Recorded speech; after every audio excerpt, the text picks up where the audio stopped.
Assalamualaikum warahmatullahi wabarakatuh. Saya perwakilan kelompok 3 mata kuliah K3 ingin mempresentasikan materi manajemen risiko K3 dalam gedung.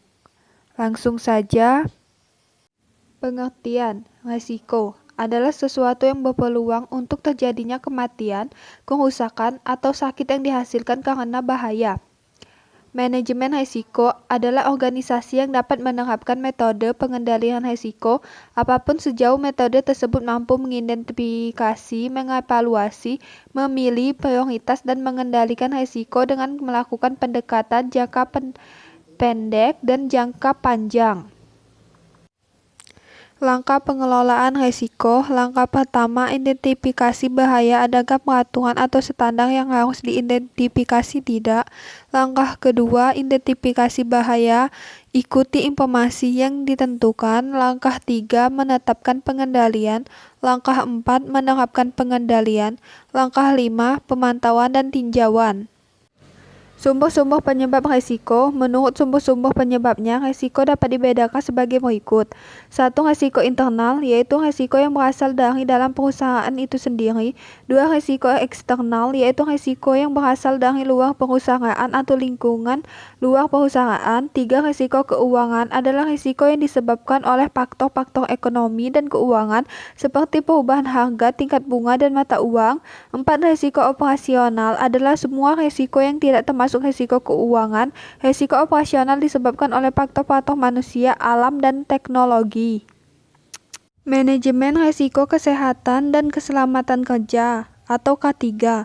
Manajemen risiko K3 adalah suatu upaya mengelola risiko untuk mencegah terjadinya kecelakaan yang tidak diinginkan secara komprehensif, terencana, dan terstruktur dalam suatu kesisteman yang baik, sehingga memungkinkan manajemen untuk meningkatkan hasil dengan cara mengidentifikasi dan menganalisis risiko yang ada. Pengendalian risiko K3.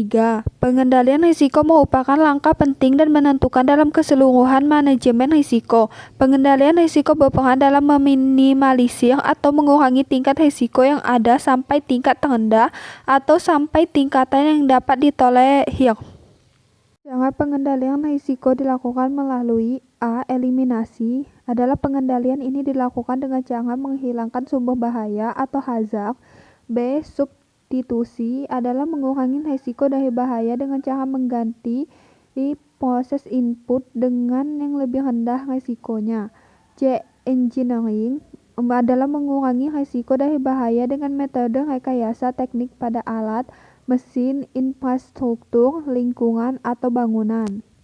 D. Administratif adalah mengurangi risiko bahaya dengan cara melakukan pembuatan prosedur, aturan, pemasangan rambu seperti SAIC, tanda peringatan, training, dan seleksi terhadap kontraktor, material serta mesin, cara pengatasan, penyimpanan, dan pelabelan. E. Alat pelindung diri adalah mengurangi risiko bahaya dengan cara menggunakan alat pelindungan diri, misalnya seperti helmet, masker, sepatu safety, coverall, kacamata keselamatan, dan alat pelindung diri lainnya yang sesuai dengan jenis pekerjaan yang dilakukan.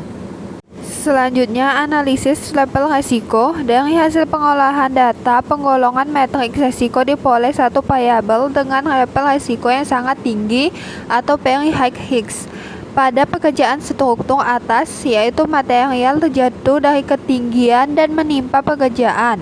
Untuk level risiko tinggi atau high risk diperoleh 21 variabel dan untuk risiko sedang atau medium risk diperoleh 18 variabel. Pengendalian yang dapat dilakukan dalam menangani setiap risiko yaitu 1. Untuk variabel material terjatuh dari ketinggian dan menimpa pekerjaan dengan level risiko yang sangat tinggi atau very high risk, yaitu dengan cara administratif, di mana mengurangi risiko bahaya dengan cara melakukan pembuatan prosedur, aturan, pemasangan rambu atau seperti SAIC, tanda peringatan, training, dan seleksi terhadap kontraktor, material serta mesin, cara pengatasan, penyimpanan, dan pelabelan. Menggunakan alat pelindung diri atau APD untuk mengurangi risiko bahaya dengan cara menggunakan alat pelindung diri misalnya seperti helmet, masker, sepatu safety, coverall, kacamata keselamatan, dan alat pelindung diri lainnya yang sesuai dengan pekerjaan.